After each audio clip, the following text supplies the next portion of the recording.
어떻게 많이 피곤하죠? 그죠? 그냥 뭐 쉴 새 없이 그냥 막 모임 있고 예배가 있고 막 여러 가지 힘드실 텐데 또 이 시간 또 오후에 또 피곤해요.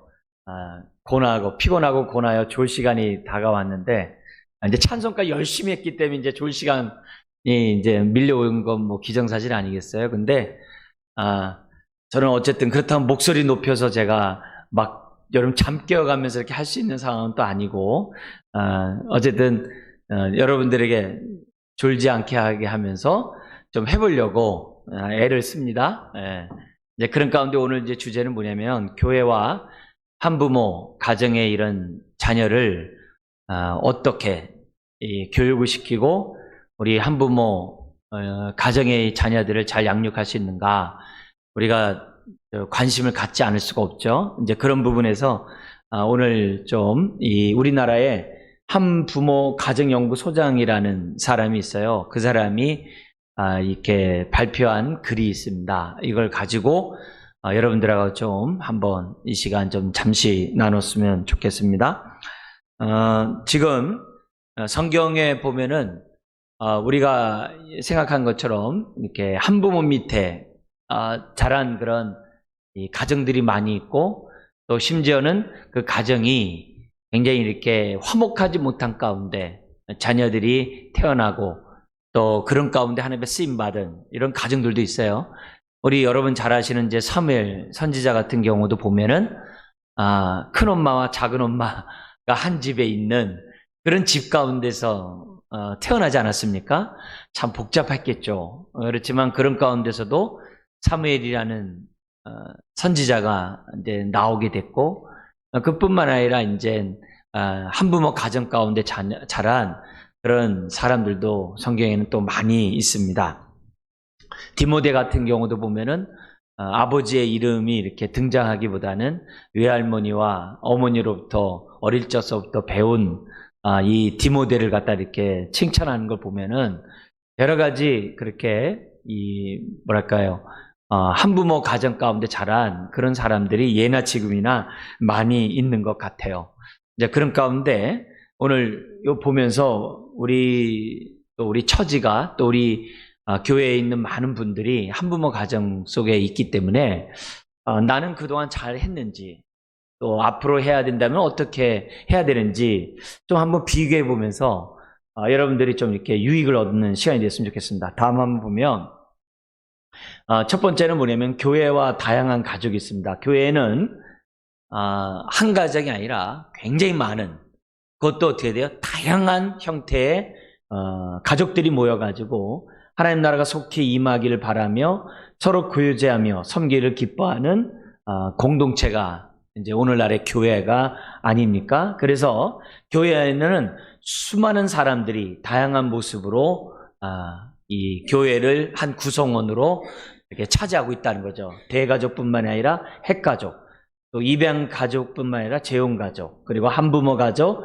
독거노인 가족, 또 독신 가족, 굉장히 다양한 형태의 사람들이 모여서 한 교회를 이루고 있는 것을 보게 됩니다. 그리고 다음 보면 오늘날 우리 사회는 인종, 장애, 어떤 성차별, 그런 빈부, 가구 구성의 형태 등과 상관없이 관계없이 인간은 누구나 존중받아야 된다라고 외치고 있지만 실상 교회 안에는 물론 세상은 뭐 두말할 것도 없고 교회 안에서는 아직도 많은 편견이 사라지지 않고 있는 것이 현실입니다. 그 가운데 오늘 이제 보려고 하는 것이 뭐냐면 한부모 가정에 관한 그런 차별, 편견 이런 것들이 여전히 교회 안에 자리 잡고 있다는 겁니다. 그래서 교회 안에 적응하며 살기가 굉장히 어려워요. 다행히 그럼 어떻게 보면 좀 그래도 불행 중 다행이라고 얘기할 수 있는데요. 우리는 또 한부모 가정이 많아가지고 그런 것이 또 반면에 이렇게 자연스러운 게 굉장히 감사한 부분이에요. 근데 그렇지 않은 교회에서는 이런 부분이 굉장히 큰 심각한 한국교회 문제로 지금 사실 이렇게 자리 잡고 있어요. 그래서 그 부분을 해결하려고 교회들마다 많이 노력하지만 잘 안 돼요. 본의 아니게 잘못된 그런 인식으로 인해서 그런 어려운 일들이 많이 있다는 거죠. 이제 그런 의미에서 우리는 이제 한부모 가정들이 이렇게 많은 것에 대해서 어떻게 보면은 굉장히 다행이고 또 그런 가운데서 이렇게 서로 이렇게 교제하면서 교회를 생길 수 있다는 것은 한편으로 보면 하나님의 은혜라고 이제 볼 수가 있다는 거죠. 다음 볼까요? 그런 가운데 사회 우리가 사는 이 대한민국의 한부모 가정에 대한 이 편견이 아주 많아요. 팽배돼 있어요. 먼저 일본을 한번 보면 한부모 가정은 한 부모와 18세 미만의 자녀로 구성된 가족이라는 거죠. 그래서 주로 이혼과 사별 등에 의해서 발생하는 경우가 많은데 주로 우리나라는 거의 2대1 비율로 사망이 많아요. 사별을 통해서 혼자 된 사람들이 이혼을 통해서 한 사람보다 2배 정도 많은 경우고요. 우리나라 인구 중에 9.4%가 한부모 가정이에요. 그러니까 굉장히 많다는 거죠. 9.4%가 한부모 가정을 이루고 있고요. 더구나 최근에 OECD 국가 중에서 우리나라가 이혼율이 세계 2위를 기록하고 있다고 그래요. 그래서 1970년경서부터 미국에서는 이혼 통계를 내지 않기로, 사회에서도 아예 발표도 하지 않기로, 아주 뉴스에서도 아예 하지 않기로 이렇게 합했다는 그런 말을 들은 적이 있습니다. 왜냐하면 그것이 본의 아니게 사람들에게 이렇게 조장할 수 있는 그런 여지가 있기 때문에 아예 하지 않는다고 그래요. 근데 우리나라는 지금 아직은 그렇게 하고 있어요. 사회적인 합의가 아직 안 이루어졌기 때문에 계속 몇 %라고 얘기하고 있는데 아마 우리나라도 하지 말아야 될 그런 나라가 된 것 같아요. 이제 그런 가운데 너무나도 OECD 국가 중에서도 세계 2위를 차지하다 보니까 사회적으로 굉장히 큰 문제가 되는, 이슈가 되는 그런 요인이 한부모 가정의 문제라는 거죠. 자, 그 다음 보면, 그래서 우리가 사는 이 사회는 한부모 가정의 자녀들에 대해 적극적으로 지원하기보다는 이들을 잠재적인 문제와 비행하러 보고 동정하거나 비난하는 경향이 많다는 거예요. 저도 거의 이제 20년 전이죠. 거의 이제 17년 전, 18년 전에 KBS 뉴스에 나온 걸 저도 봤어요. 우리 동네가 나왔어요. 동네가 나와가지고 그때 그 동네 이슈가 뭐냐면은 우리 동네에 있는 아이들과 저 바깥에 있는 동네 애들이 같이 수업하는 거를 방해한다고 하는 걸 갖다가 반대하는 게 피켓 들고 있는 게 9시 뉴스에 나온 걸 봤어요. 그러니까 당사자인 입장에서 이렇게 봤을 때 저건 뭐 이외 어쨌든 간에 너무하다라는 것을 옛날에 17년 전, 거의 18년 전 가까이 됐을 때 봤는데 저런 걸 왜 하냐 이거죠. 예? 왜 하냐지만 어쨌든 그런 부분들이 있었다는 거예요. 예. 그리고 다음 페이지 보면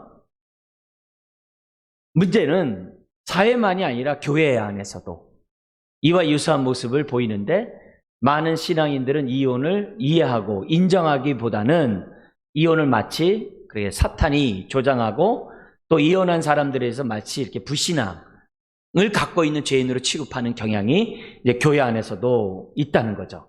그래서 이런 인식은 이혼 가정이나 또한 한부모 가정에 대한 이런 부정적인 영향을 주고 있는 것이 지금 우리가 사는 사회의 모습이라는 거죠. 다음 보겠습니다.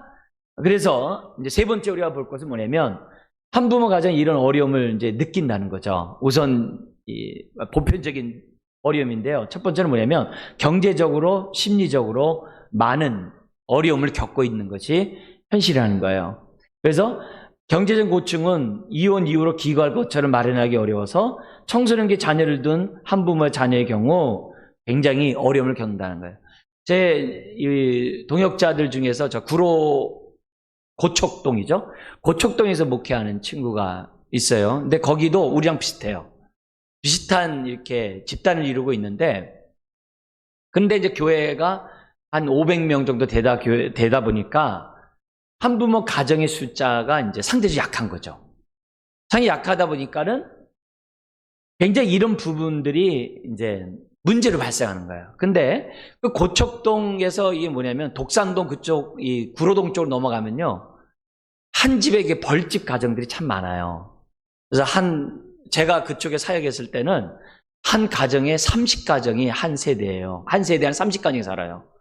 그러면 아침만 되면 어떻게 되냐면은 칫솔질 하기 위해서 옆에 초등학교로 뛰어가는 거예요. 화장실하고 칫솔질하러 다 가는. 거기서 저기 뭐냐면 보고 세수 다 하고 거기서 출근도 하고 학교도 가고 막 그래요. 현상이 그래요. 매일 아침마다 반복되는 그런 현상이에요. 그러니까 그런 모습 가운데 있는 그 사람들은 항상 얘기하는 게 그거거든요.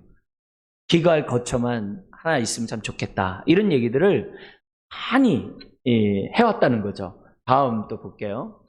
심리적으로는 뭐냐면은 상실감, 배신감, 분노감, 열등감 이런 것들이 사람마다 다양하게 나타나서 더구나 앞으로 홀로 자녀들을 어떻게 부양해야 되는지 이 부담감이 굉장히 많다는 거예요. 우리 지금 이제 성도님들도 이렇게 보면은 어쨌든 혼자가 됐을 때의 그 순간서부터 20년이 됐든 30년이 됐든 40년이 됐든 가만히 보면 정서적인 그러한 모습이 그때 딱 멈춰 있는 성도님들이 사실 대부분이에요. 몸은 막 50대가 되고 60대가 되고 70대가 되지만 마음은 정말 혼자 됐을 때 그 상황으로 멈춰 있는 경우가 사실 대부분이에요.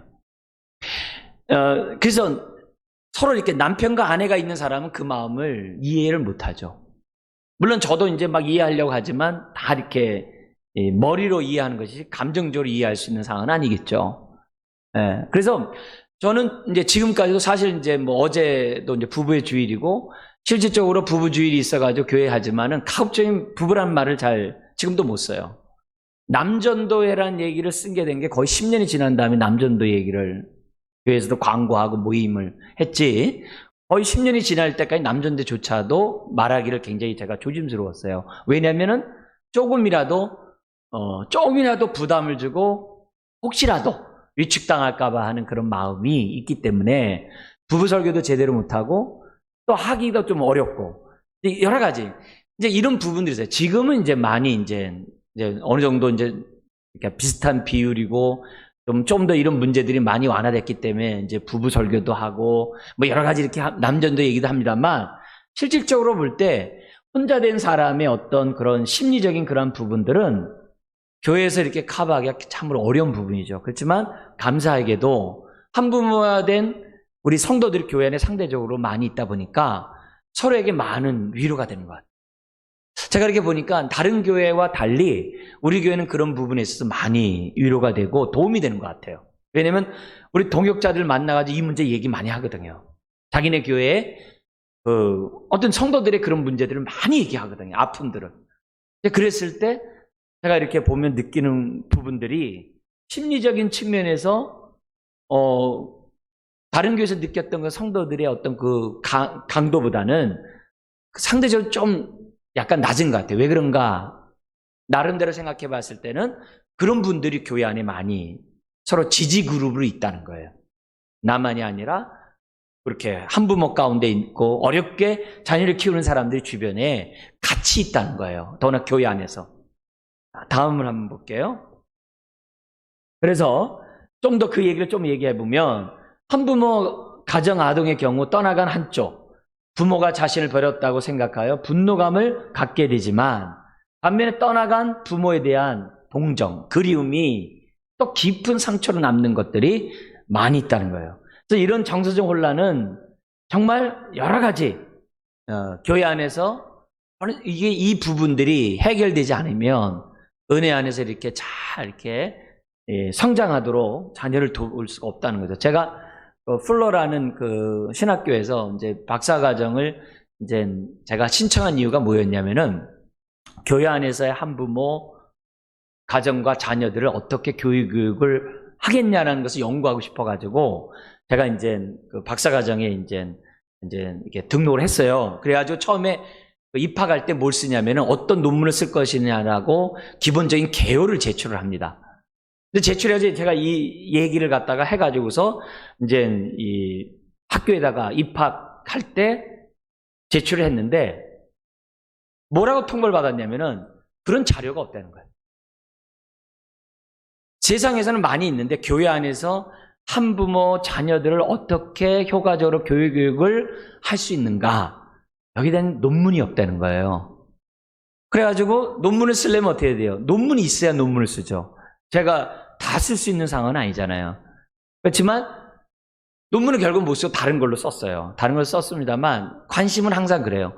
우리 아이들에게 어떻게 교육을 효과적으로 할 수 있을까? 이게 늘 관심인데 사실 자료가 잘 교회 안에 지금 있지는 않아요. 그래서 제가 이제 토요일 날 같은 경우에 놀이학교라든지 성품학교라든지 이렇게 하려고 하는 그 이유들이 다 하나의 이런 이 어떤 계획 속에서 우리 자녀들을 갖다 효과적으로 키우고 싶어서 사실 한 건데 실제적으로 이렇게 쉬운 부분은 아닙니다. 다음 보죠. 자, 우선 여기서 좀 짚고 넘어갈 부분은 이거는 우리 교회 얘기가 아니라 지금 한국 교회 보편적인 상황을 지금 나타난 자료예요. 그래서 교회 내 한부모 가정에 대한 편견이 있다는 거죠. 그래서 경제적 정서적 어려움보다 한부모 가정을 더욱 힘들게 하는 것은 편견이라는 거죠. 편견이 크다는 거죠. 두 번째는 한부모 가정은 교회에서 한부모 가정이라는 이유만으로 부당한 대우를 받고 있고 때로는 어떻게 돼요? 비난받거나 부당한 존재를 인식하고 한다는 거예요. 네. 우리 교회 얘기하는 건 아니에요. 근데 기본적으로 한국 교회 안에서 이런 일이 있다는 거예요. 다음 보죠. 어떤 부분에서 그렇게 됐는지 한번 이제 계속 앞으로 보겠습니다만 예를 들면 계속 보면 교회 내 한부모 가정에 대한 편견이 조심스러운 것은 이러한 편견이 한 부모에게만 있는 게 아니라 자녀에게도 미친다는 거예요. 그래서 어떻게 했냐면 예를 들면 예배와 분반 공부 시간에 이혼은 가정해체나 가정 붕괴의 주범이고 사탄이 이혼을 통해 가정을 파괴하고 있다는 그런 설교나 예를 들어서 교회 교육에서 이루어진다고 한다면 아이들이 뭐가 되냐 이게. 그 순간 자신 하나님부터 버림받았고 부모님은 하나님 앞에 불순종한 죄인이라고 애들이 생각한다는 거예요. 통계를 조사해 보니까 그렇게 생각해요. 그래서 교회에 분반 공부하기 싫고 교회에서 예배하기 싫다고 아이들이 이렇게 답변을 한 거예요. 그러니까 우리가 섣부른 성경 지식을 가지고 함부로 옳고 그름에 대해서 얘기를 한다는 이 자체가 얼마나 큰 문제냐 이거죠. 그래서 지금 이 글을 쓴 사람이 뭐라고 대안을 했냐면은 이혼에 대한 생각을 좀 달리 가질 필요가 있다는 거예요. 뭘로 갔느냐? 좀 선택으로 보면 안 되겠냐 이게. 선택으로. 그래서 결혼이 선택한 것처럼 이혼도 선택으로 볼 수 없냐라고 이제 얘기를 하는 거예요. 그러면서 이혼은 죄도 아니고 사탄의 장난일도 아니고 결혼을 선택했듯이 또한 어떻게 돼요? 자기와 자녀가 보다 나은 행복과 안녕을 위해 결정한 진지한 선택으로 보면 안 되겠네요. 그래서 제가 플로에서 그 가정 사역에 관한 강의들을 갖다가 많이 들었어요. 과목들을 갖다 많이 들었는데 지금 이 주장이 이 생각이 지금 상담학에서 가르치고 있는 안목이에요. 그러니까 이런 생각 속에서 우리가 지금 뭐냐면 굉장히 무조건 불순종이고 뭐 이렇게 정말 하나님의 뜻에 거역하고 하나님부터 이렇게 뭐랄까 이렇게 정말 이렇게 배척을 받은 어떤 그런 쪽으로만 생각할 게 아니라 자신과 자녀의 더 나은 행복과 안녕을 위해서 결정한 진지한 모습이 아니냐. 제가 7, 80년경만 하더라도 가늠한 연고에서 상대방이 요구했을 때 이혼하는 것이 이제 다이었을 때가 있었어요. 근데 그 이후로 어떤 문제가 생겨나냐면 정신질환의 문제로 고통을 당하고 있는 여성과 자녀들이 많이 있게 된 거예요. 폭력이죠. 예. 특히 이제 알코올에 의한 그 폭력들. 이런 부분들이 굉장히 사회 문제가 이제 이슈화 됐어요. 옛날에는 무조건 참고 지내는 것이 미덕으로 생각하고 신앙을 생각했는데 7, 80년 후에는요, 학교에서도 우리 신학대학원에서도 이혼하라고 이렇게 권면하는 그런 이제 교수들이 나오기 시작한 거예요. 그러면서 이제 이유를 대는 거예요. 왜냐? 보다 나은 행복과 안녕을 이기적인 것보다도 그런 속에서 아이를 키우느니 보다 더 좋은 환경에서 자랄 수 있도록 그런 폭력으로부터 자녀를 보호해야 될 엄마의 그러한 선택에 대해서 존중해 줘야 되는 그런 세대가 됐다라고 이제 막 이렇게 신학교에서도 강의하고 하는 거예요. 저도 그런 수업을 과정에서 들으면서 많이 듣게 됐어요. 많이 듣게 됐어요. 자, 이런 관점에서 보면 이혼을 부정적으로만 보기보다는 뭔가 다른 이혼한 그 당사자 입장에서 보는 것이 어떠냐 이거죠. 자, 그러니까 이런 생각을 갖지 않으면 말을 할 때마다 계속 부정적으로 말하게 돼 있어요. 한부모 가정에 대해서. 말은 안 하지만 생각을 그렇게 한다는 거예요. 그러지 말라 이게요. 그러지 말아요. 뼈아픈 선택이라고 이해하는 그 사람의 입장에서 봐주는 생각들을 갖는 게 굉장히 중요하다는 거죠. 다음 보죠. 자, 그래서 전통적인 가족의 가부장적인 성향과 여성의 낮은지 그리고 순종을 강요했던 그 당시 사회, 문화로부터 여성의 인권을 존중하고 상호협력적인 이런 관계를 맺는 것이 중요하다는 거죠. 성경에 보면 이런 말이 있어요. 이혼 증서를 바리새인들은 써주면 됐다라고 생각했어요.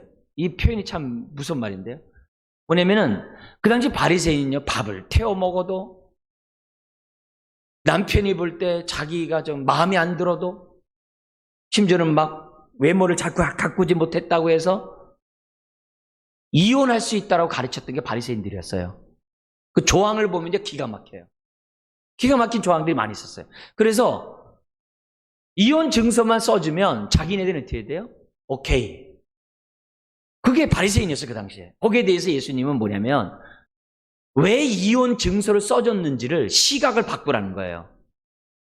무슨 말이냐면은 남자 입장에서 이혼 증서를 써준 게 아니라 여성의 권익을 보호하기 위해서 이혼 증서를 써주라고 모세가 했던 것이지 남자의 정욕을 만족하기 위해서 이혼하는 그런 것이 아니라고 예수님의 해석을 반대로 해주셨어요. 그러니까 고통당하고 있는 여성의 입장에서 이혼 증서를 써줌으로 그 여인의 권익을 보호하라고 이혼 증서 써주라는 거예요. 그게 원래 모세가 줬던 이혼 증서예요. 근데 주님은 한 걸음 더 나가요. 뭐라냐면은 왜 이혼 증서를 써주라고 했느냐? 뭐냐면 이 세상이 죄가 지배하고 악이 지배하기 때문에 최소한의 뭐냐면 정말 권익을 보호받도록 하기 위해서 마지못해서 이혼 증서를 써주라고 한 것이지 모세가 마치 그 바리새인들이 얘기한 것처럼 그렇게 여성의 권익을 무시하면서 가볍게 써주라고 이혼 증서를 쓴 것이 아니라고 예수님은 얘기를 해요. 그러면서 오히려 죄가 통제하는 세상이 아니라 의가 통제하는 세상이 왔으니까 우리가 어떻게 해야 돼요? 이혼할 수 있는 여지와 여건과 상황을 만들지 않는 삶을 부부간에 피차 살아야 될 것을 산상수훈이나 이런 걸 통해서 주님은 가르쳐 주셨던 거예요. 그러니까 성경에서 모세가 이혼 증서를 써주라는데 왜 예수님 왜 써주지 말라고 했냐 이렇게 말하면 안 된다는 거예요. 이거는 성경에 하나님에 대해서 오해한 거고 성경을 오해한 거고 모세가 이혼 증서를 써주라고 말한 것에 대해서 오해라는 거예요. 그래서 우리는 여기에서 우리들이 좀 생각해야 될 것은 뭐냐면 혹시라도 이혼에 대한 이런 부분, 그렇다고 뭐 이혼을 장려하자는 얘기가 아니에요. 말할 수 없는 가운데 하게 됐던 그 사람의 입장을 우리가 생각하고 그 입장에서 이혼의 문제를 접근해야지만이 이게 바람직한 것이지 전통적인 가치관을 가지고 이혼을 갖다가 얘기하면은 많은 문제가 교회 안에서 야기되고 해결할 수 없다는 겁니다. 다음 볼게요. 그래서 같이 여러분 또 한번 읽어볼까요? 이러한 견해는 불행한 결혼을 자신에게 주어진 십자가로 인식하는 사람들에게는 받아들이기 어려운 일이지만 이제 우리 사회에는 이 두 가지 가치를 수용해야 할 단계에 놓이게 됐다는 거죠. 그래서 그 입장에서 하자는 거예요. 다음도 보죠. 즉 이혼은 우리 사회에서 있을 수 없는 일이거나 막아야 하는 일이 아니라 정말 피치 못할 상황에서 개인의 행복을 존중하는 입장에서 인간의 기본적인 권리를 인정하고, 그죠? 그런 입장에서 우리들이 생각을 하고, 반면에 또 어떻게 돼요? 우리가 의와 희락과 화평이 하나님 나라가 우리 안에서 통제하고 역사함으로 어떻게 돼요? 부부간에 서로 이렇게 다툼과 막 이렇게 이런 모습이 아니라 의가 통제함으로 가정에 화평이 오는 이런 삶을 살아야 될 그 측면이 동시에 우리가 어떻게 돼요? 있어야 한다는 거죠. 끝까지 막아야 되겠죠? 예를 들면 이혼 숙려기간 상담 의무화. 이게 뭐냐면 옛날에 이혼하겠다면 도장을 법원에서 이렇게 인정을 했는데 자숙기간을 줘요. 또 대화기간을 줘요. 그리고 상담받을 수 있도록 강요를 해요. 이렇게 당신은 몇 시간 상담을 받고 나서 그리고 나서 이혼에 대해서 결정하시고 이런 게 있어요. 근데 그 중간 과정을 통해서 사람들이 다시 이렇게 서로를 이해하고 합해지는 가정들도 굉장히 많대요. 넌 어떻게 하든지 간 이런 걸 통해서 우리가 어떻게 돼요? 하나 되면 힘써 지키고 회복하려고 하는 모습도 하지만 정말 피치 못한 가운데 갈라서게 됐을 때에는 그런 부분들을 이해하는 것이 굉장히 중요하다. 이 두 가지를 좀 받아들일 필요가 있다는 거예요. 다음 볼게요. 자, 여기 보면 교사와 한부모 가정의 청소년에 대해서 한번 좀 볼게요. 학교 교육이나 교회 교육에서도 우리 한부모 자녀의 아이들이 조금이라도 부당한 모습을 받지 않도록 있는 그대로 받아주는 그런 자세가 굉장히 중요해요. 제가 20년 전에 안식년을 갔어요. 그래서 1년 기간 동안에 이제 캐나다에 가가지고 그 학교에 가서 이제 교육도 받고 여러 가지 이제 그쪽 문화를 이렇게 접한 기회가 1년간 있었어요. 그래서 하는데 저 깜짝 놀란 게 뭐냐면은 굉장히 깜짝 놀랐어요.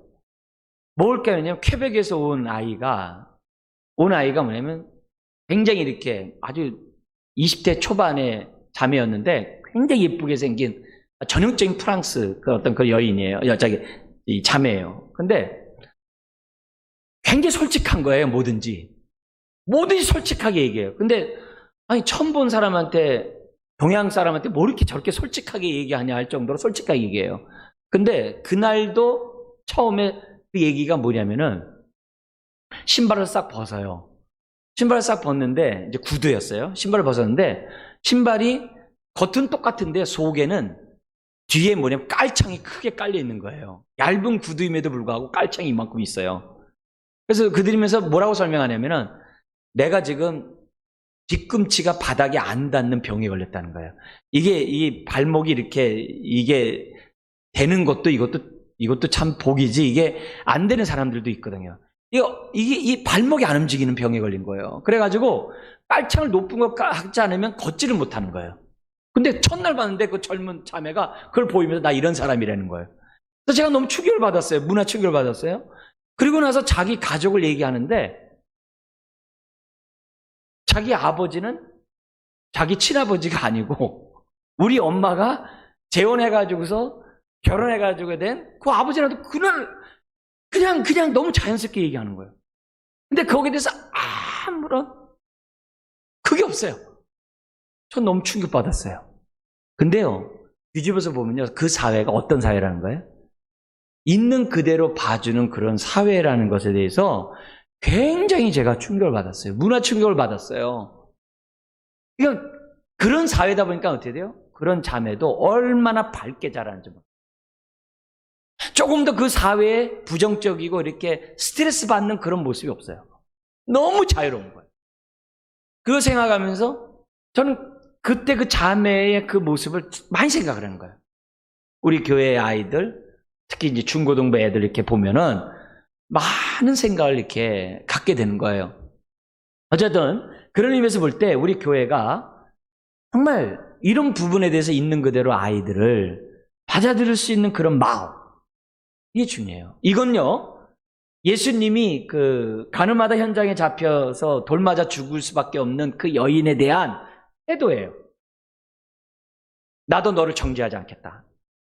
그런 태도가 우리가 기본적으로 있어야 한부모 자녀에 대한 안목도 가질 수 있는 거고, 성도들에 대해서도 그냥 그대로 우리가 주님이 나도 너를 정죄하지 않겠다는 그런 안목을 교회가 우리들이 가져야 한다는 거죠. 예. 사실 제가 한부모 가정에 대한 이 얘기는 잘 안 하는 얘기죠. 근데 왜 얘기하냐면 그래도 저와 여러분들 간에 어떤 신뢰도 있고 또 어떤 관계도 있기 때문에 이런 얘기를 지금 하는 거예요. 왜요? 우리 교회 안에서 건강한 가정 건강 교회를 좀 이루고 우리 교회 안에서 우리 아이들이 조금이라도 위축당하거나 어려움 가운데 자라는 일들은 생겨나지 않았으면 좋겠다는 마음으로 하는 거거든요. 이건 우리가 다 바라는 모습이기 때문에 예민한 부분이지만 지금 강의를 해요. 자, 그래서 교회 학교에서는 어떻게 하든지 간에 한부모 가정이나 양부모 가정이 함께 드리는 장애인과 비장애인이 우리 보고 장애인 비장애인이라고 하잖아요. 그게 이제 함께 통합하는 이런 모습이 있어요. 우리 저기 해숙자매가 다니는 그 고등학교 선생이에요. 해숙자매가. 근데 그 고등학교는 장애인과 비장애인이 통합교육을 받는 학교예요. 쉽지 않은 거죠. 그렇게 세상이 하고 있기 때문에 교회에서도 이런 부분에 대해서 조금이라도 부정적이 있다고 한다면 그건 교회답지 않다는 거죠. 다음 보겠습니다. 그래서 먼저 이 3번 읽겠습니다. 시작. 한부모 가정에 대한 편견 없애려면 먼저 교사가 한부모 가정에 대한 동정적, 부정적 편견을 버리는 것이 우선이라는 거죠. 왜냐하면 한부모 가정의 아동에 대한 동정적인 입장은 애들로 하여금 열등한 존재로 인식한다는 거예요. 그래서 아이를 의존적인 아동으로 자라게 할 수 있다는 거예요. 이거 굉장히 중요한 부분입니다. 이건. 그래서 우리들이 성도들을 대할 때 우리가 꼭 한부모 아동뿐만 아니라 어려움 가운데 있는 성도를 대할 때마다 이 동정하는 마음으로만 대하다 보면요, 그 사람이 의존적이 되는 경우들을 우리는 많이 봐요.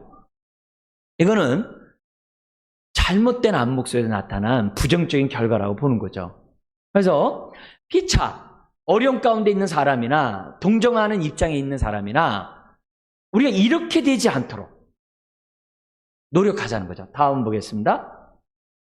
그래서 교사들은 양부모 가정 자녀와 한부모 가정 자녀에 대한 다른 기대감을 보이는데요. 즉, 예를 들면 이제 보세요. 같은 행동을 보여도 양부모 가정에 있는 청소년의 경우는 애가 막 유별내도 어떻게 돼요? 사춘기야. 이렇게 끝나요. 이게 보편적인 사람이에요. 원래 사춘기야. 중학교 2학년 무서워. 같이 가지 마. 그러나 나중에 잘 돼. 이렇게 다 해요. 근데 한부모 가정의 청소년의 경우는요, 경계의 대상이 된다는 거예요. 이게 문제라는 거죠. 그래서 이 모습이 아이에게 그대로 전달되다 보면 아이들이 어떻게 돼요? 그래, 내가 그렇게 살지. 이렇게 문제와 비양화가 된다는 거예요. 그러니까 결국 이 일은 뭐예요? 우리가 이렇게 편견으로 아이를 볼 때 그 아이는 그런 아이로 자라갈 수밖에 없다는 거죠. 그래서 여러분의 자녀가 친구를 사귀는데 그 친구가 예를 들어서 비행 청소년이라고 해가지고 사귀지 마. 이게 보통 부모들의 태도거든요. 그게 아니라 왜 그 아이가 비행 청소년이 됐고 내 아이가 왜 그 아이와 친구가 됐는지를 한번 진솔하게 들어볼 필요가 있어요. 굉장히 중요해요. 저는 자랄 때 왕십리에서 자랐어요. 왕십리면 무슨 파리가 유명하죠? 네? 저 왕십리에 자랐어요. 근데 왕십리에서 자랐는데 제가 30살까지 자랐어요. 그리고 사역을 할 때가 어디서 했냐면 독산동에서 3년을 했어요. 근데 왕십리보다 더 못 사는 데가 독산동이더라고요. 그 당시에 보니까. 근데 굉장히 힘든 속에서 저도 자랐고 또 사역하는 데가 왕십리에서 사역을 했고 또 독산도에서 사역을 했어요. 근데 사역을 했는데 재밌는 건 뭐냐면은 우리가 흔히 볼 때 막 이렇게 비행이고 문제라고 했던 애들도요, 마음이 통하면요, 그렇게 순수할 수가 없어요. 어떻게 보면 순수하기 때문에 비행 청소년이 되는 것 같아요. 애들이 단순하기 때문에 비행 청소년이 되는 것 같아요. 막 그럴 정도로. 저는 중고등부 전도사를 5년을 했는데 모교에서 허구한 날 담 넘어 들어오는 거야, 애들이. 허구한 날 담 넘어 들어와가지고 잠 재워달라고 그러고 허구한 날 경찰서에 갔어요. 왜냐면 하도 부모 대신 가야 되기 때문에 그냥 했어요. 그래서 저희 넷째 형이 허구한 날 경찰서장한테 가서 이렇게 부탁을 해야만 했어요. 형이 하여튼 먼 자리에 있어가지고 하여튼 서장한테 계속 가서 좀 미안하다고 좀 봐달라고. 그래서 피차 막 그런 일을 참 많이 했어요. 근데 그런 아이들도 나중에 이렇게 가만히 커서 이렇게 보면 순진해요. 네. 굉장히 순수해요. 또 어떤 애는 또 단순하고. 그래서 그런 의미에서 본다고 한다면 우리가 이런 안목을 내가 혹시라도 갖고 있다고 한다면 버려야 될 모습이라는 거죠.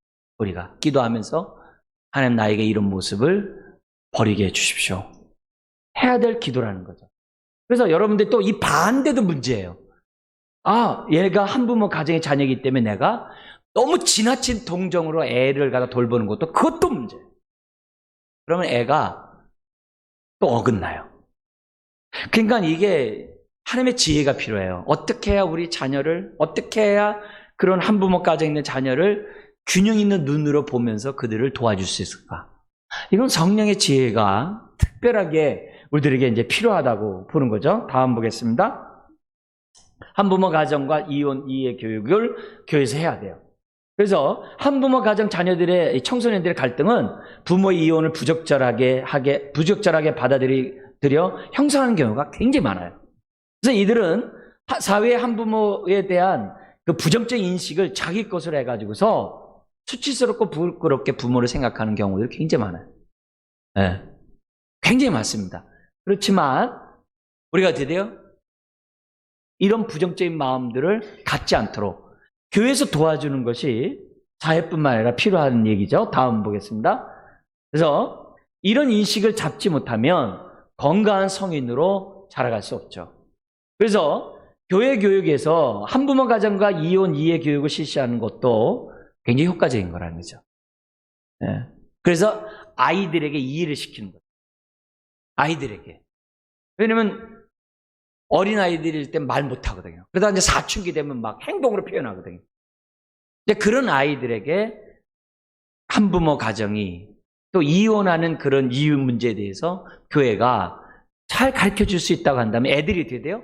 그것 때문에 아이들이 자기 인생을 파괴적으로 부정적으로 보는 이런 행동들을 우리들이 어느 정도 막아줄 수 있다는 거죠. 다음 보겠습니다. 한부모 가정 이해 교육은 한부모 가정을 부도덕하고 비신앙적으로 보는 견해에서 벗어나 한부모 가정에 대한 한부모 가정에 대한 다양한 가족의 하나를 보는 거예요. 독신 가정도 있잖아요. 네. 하여튼 그렇게 보는 거예요.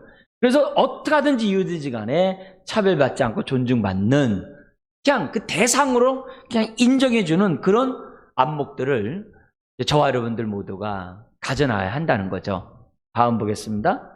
그래서 한부모 가정의 청소년이 겪고 있는 문제가 무엇인지, 부모의 이혼에 대한 대해 어떻게 생각하는지, 떠나간 부모에 대한 분노나 그리움이 어느 정도인지, 사회 평균을 느끼는 수치심 어느 정도인지를 잘 살펴서 도와주는 일이 세상에서만이 아니라 우리 교회 안에서. 그러면 어떻게 돼요?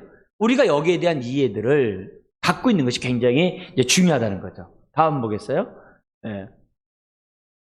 한부모 가정 이해 교육을 받은 한부모 가정의 청년들은 이혼에 대한 올바른 이해를 통해 자신의 상황을 인식해요. 그래서 이전보다 더욱더 반대로 독립적이고 자립적으로 달라진 그런 속에서 자라가는 아이들이 굉장히 많아요. 굉장히 많아요. 이런 걸 좀 꿈꿨으면 우리들이 참 좋을 것 같아요. 네. 오히려 한부모 가정 속에 자랐는데 이 문제가 해결되잖아요. 너무 잘 돼요. 우리 잘 아는 요셉 있잖아요. 요셉은요, 어렸을 때 엄마가 죽었어요. 그리고요, 그 큰엄마 밑에서, 그것도 뭐예요? 큰엄마 밑에 있는 형들한테서요, 온갖 구박을 받으며 자랐던 게 요셉이에요. 우린 요셉에 대해서 좋은 이미지가 있기 때문에 요셉이 뭐냐면 그런 것 고통 없이 잘 지냈을 것이라고 생각을 해요. 천만에요. 요셉은 어렸을 때 혼자가 된 아이예요. 그리고 뭐예요? 형들의 미움 속에 있다가 10대 때 팔려간 애예요. 팔려갔을 뿐만 아니라 억울하게 누명서 감옥까지 간 애. 그것도 뭐예요? 30살 때까지. 우리가 세상적인 눈에서 딱 보면 요셉은요, 망가져더라도 철저히 망가져야 될 아이예요. 근데 그 요셉이 어떻게 돼요? 주님의 은혜 가운데 그걸 재해석한다고. 자기 삶을. 그래서 뭐라 그래요? 하나님이 나를 형님들보다 먼저 예굽에 보내셨고 우리 가족을 구원하기 위해서 하나님 나를 먼저 보냈습니다. 그걸 딱 이해가 되니까 돼요? 젊은 날의 아픔과 형들에 대한 미움과 그런 것들이 뭐야? 한순간에 사라지게 되잖아요. 오히려 성숙한 사람으로서 총리 역할을 감당했단 말이에요. 그러니까 우리들이 그런 요셉의 모습을 보면서 아하, 한부모 가정 속에 자랐다고 해서 갈등 구조에서 자랐다고 해서 무조건 배척할 게 아니라 요셉과 같은 인물로 우리들이 키워야 될 사명이 있다는 거죠. 다니엘 10대 때 부모를 떠나서 어떻게 돼요? 끌려온 사람이에요. 그렇지만 그가 90살이 넘도록 그는 어떻게 돼요? 하나님의 나라를 위해서 귀에 쓰임받았거든요. 다니엘이 그렇게 될 수 있었던 게 뭐예요? 보통 16살, 17살이거든요. 고등학교 때거든요. 어떻게 그럴 수 있냐 이게. 그럴 수 있다는 거예요. 이게 이해가 되면 그게 전혀 우리가 문제가 아니라. 그러니까 한부모 가정 여러분 자신이 뭐예요? 의기소침할 필요가 없다는 거예요. 그리고 자녀들 또한 어떻게 돼요? 그런 사회적인 편견에 내가 질 필요가 없다는 거예요. 오히려 나는 예수 그리스도 안에서 어떻게 돼요?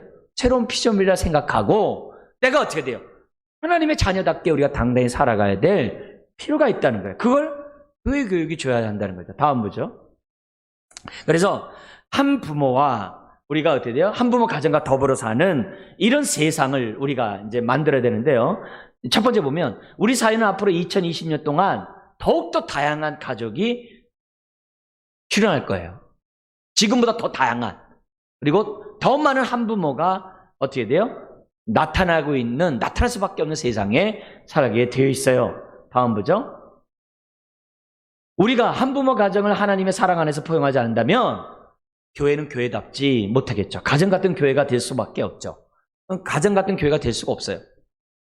주님은 91마리 양떼를 그냥 들에 두고 잃어버린 한 마리의 양을 찾기 위해서 찾아 나섰는데 교회는 오히려 쫓는 그런 교회 역할이 될 수밖에 없다는 거죠. 그래서 포용하지 않는 내 안에 있는 그 모든 편견들, 안목들은 버려야 한다는 거예요. 다음 보죠.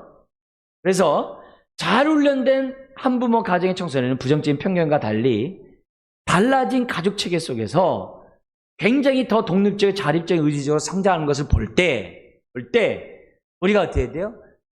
베드로의 나중에 변화된 것을 보고 주님이 제자 삼았던 것처럼 우리가 이런 걸 볼 때 그런 자녀들에 대해서 있는 그대로 받아주는 그런 자세가 필요하다는 거죠. 다음 보죠. 자, 우리 4번 한번 같이 해볼까요? 그리고 현재 위치보다 더 높은 곳으로의 성장을 꿈꾸기 때문에 더 미래지향적인 성장할 수 있음을 간과해서는 안 된다. 그러면서 교회와 교회 학교 교사들은 한부모 자녀들이 자신의 현실을 극복하고 당당히 세상을 살아갈 수 있도록 주일학교 교육뿐만 아니라 청소년 교육 그리고 우리 교회 교육 가운데서 이루어져야 한다는 것을 우리들에게 보여줍니다. 자, 그래서 지금 굉장히 이제 이 원론적인 얘기를 좀 이 시간에 했는데요. 여러분이 지금 알고 있는 그런 생각과 일치되는 부분도 있고 틀린 부분들도 있을 수 있을 거예요. 그러나 우리가 여기서 기본적으로 우리 생활에 두 가지는 좀 생각해 주셨으면 좋겠어요. 뭐냐면은 가정 같은 교회를 우리가 꿈꾸잖아요.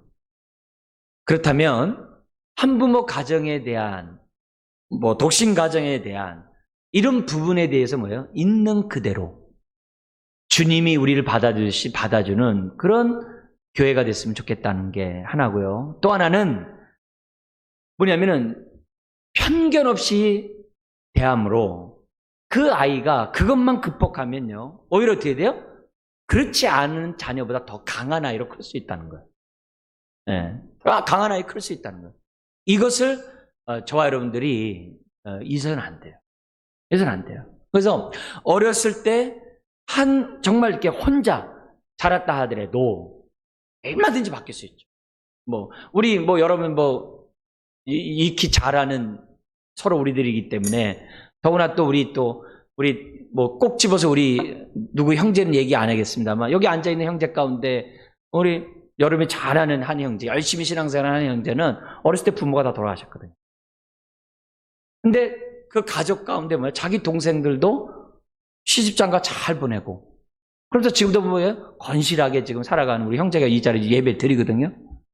근데 그걸 극복하고 주님 안에서 이렇게 건강하게 교회에 한 일원으로서 하고 있는 것을 우리가 볼 때 교회가 어떻게 해야 하는 얘기죠. 교회에 대해서 혹시라도 부정적인 편견, 혹시라도 하나님 앞에 막 이렇게 불순종이나 뭐 이런 식으로 만약에 서로 번다고 한다면 그거는 자칫 잘못하면 정말 연자맷돌 메고 바다에 빠지는 게 더 나을런지도 모르죠. 그래서 우리 교회가 감사하게도 우리는 정말 그런 안목 없이 부정적인 것 없이 그래도 이렇게 서로 이렇게 보담아주면서 이렇게 하려고 하는 그런 모습들에 대해서 참 감사해요. 그러나 여기서만 끝나는 게 더 진일보해서 그냥 동정 차원이 아니라 정말 새로운 피조물로서 이렇게 주님 앞에 이렇게 설 수 있도록 그 가정을 세워주는 저와 여러분들이 된다고 한다면 우리 교회가 얼마나 하나님을 기뻐하는 교회가 되겠는가 이제는 생각해 보게 됩니다. 그래서 지금 모처럼 이런 주제로 했는데 여러분들 또 이제 강의가 됐으니까 여러분들이 다시 한번 마음을 이렇게 잡고 우리가 이렇게 서로 편견 없이 대하고 서로 우리가 한 지체로 가족으로 받아들이는 그런 모습이 우리 안에 있었으면 좋겠습니다. 한번 기도하겠습니다. 하나님 아버지, 우리들의 현실이 점점 어려워지고 또 한부모 가정을 이루어갈 수밖에 없고 또 독신 가정을 또 세워갈 수밖에 없고 여러 가지 아픔 속에 정말 다양한 가정 형태를 띠게 될 터인데 주님, 그런 것들 때문에 우겨 쌓이지 않도록 도와주시고 오히려 주님 안에서 사랑 안에서 또 하나님이 주시는 뜻 안에서 우리의 인생이 새로워지고 하나님의 뜻 안에서 형제 자매로서 한 가족을 영적 가정을 이루어가며 아버지 하나님 세상을 향해 도전해 나가는 몸된 교회 되게 하여 주옵소서. 또한 이런 것들 때문에 위축당하거나 우겨 쌓이는 일이 우리 가운데 있지 않도록 도와주시고 아버지 하나님 주님 안에서 당당히 참으로 복음과 하나님 나라를 위해 살아가는 주의 자녀들 되게 하여 주옵소서. 믿사오며 예수님의 이름으로 기도드리옵나이다. 아멘.